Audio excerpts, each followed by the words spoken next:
Airman atau Pak Sarto, silakan sweet dulu dong. Sweet dulu, sweet berdua.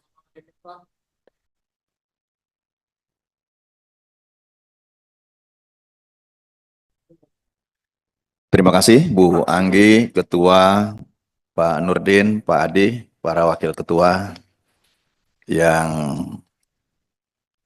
semoga terus diberikan kesehatan, para anggota Komisi 6, para Bapak Ibu sekalian yang hari ini hadir, baik dari Perkumpulan Pegawai Jiwasraya, ex-Jiwasraya, maupun dari pensiunan Pupuk Kaltim.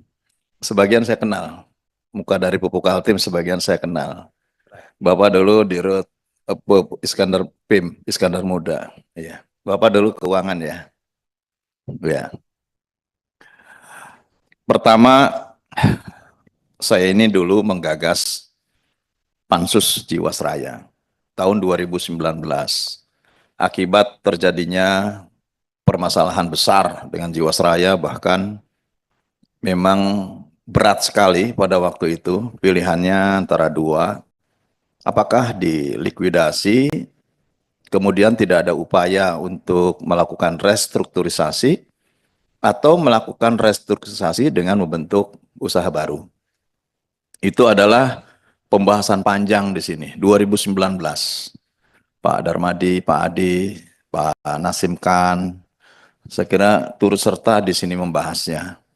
Dan bahkan yakinlah 100% bahwa kami mendukung para nasabah pada waktu itu ataupun para pengelola dana pensiun, baik BUMN maupun pihak lain.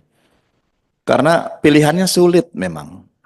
Kalau kemudian dilikuidasi, ini sama sekali tidak ada tempat mengadu dan hilang sama sekali. Bahkan kemudian pilihan kedua itu muncul haircut. Bagaimana memotong terhadap hak-hak para nasabah. Ini juga berat, Pak. Jujur kami berat. Oleh karenanya pada waktu itu, atas opsi yang diajukan oleh Jiwasraya, termasuk di dalamnya adalah Pupuk Kaltim, adalah mengkomunikasikan dengan para pihak agar rencana untuk restrukturisasi dengan pemotongan yang begitu besar. Besar sekali pemotongannya, Pak. Ini supaya tidak menimbulkan kezoliman bagi para nasabah. Harus dibicarakan gitu.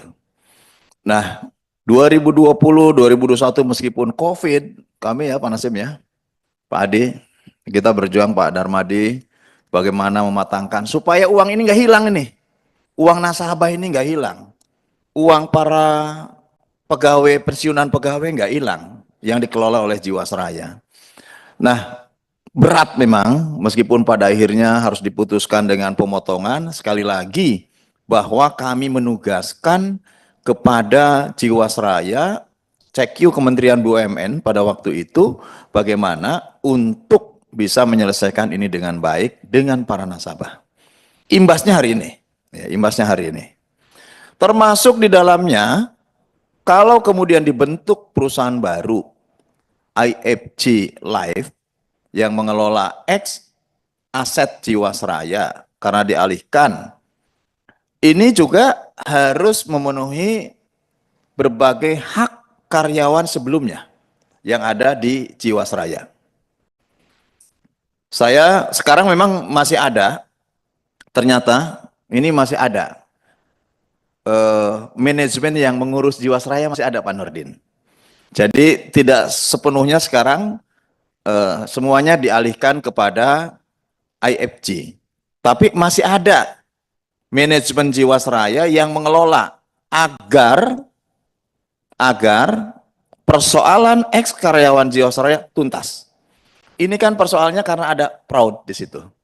Ada salah satu pegawai Jiwasraya yang kemudian menyalahgunakan kewenangannya, pada akhirnya hak-hak dari pegawai Jiwasraya ini tertahan. Jadi kami sudah mengupas itu semua itu pada waktu. Dan saya juga bertanya, sampai kapan hak-hak karyawan Jiwasraya ini bisa diselesaikan, komitmennya akan diselesaikan, Pak. Jadi yakinlah komitmen ini akan diselesaikan, tinggal nanti Komisi 6 kita kawal. Komitmennya akan diselesaikan.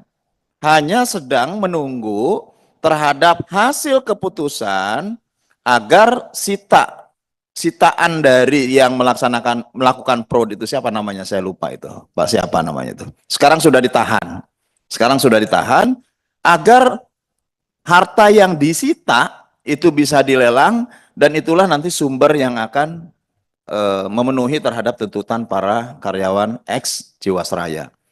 Termasuk sitaan yang sekarang masih berstatus milik Jiwasraya.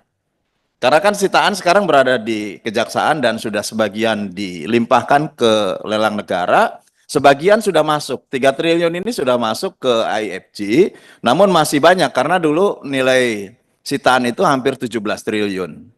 Nah, oleh karenanya menurut saya ada kesempatan lah. Tinggal bagaimana Komisi 6 melakukan percepatan untuk bisa menyelesaikan ini, karena penyelesaian terhadap ex karyawannya Jiwasraya memang sekarang ada dalam satu tim manajemen yang masih tersisa sampai persoalan ini bisa selesai gitu. Nah, ini yang menurut saya solusi. Tinggal nanti Komisi 6 bagaimana melakukan percepatan, Pak. Ya, percepatan untuk melakukan penyelesaian terhadap para pegawai ex Jiwasraya. Karena ini tidak dilimpahkan kepada AFG sebagai penerus dari Jiwasraya.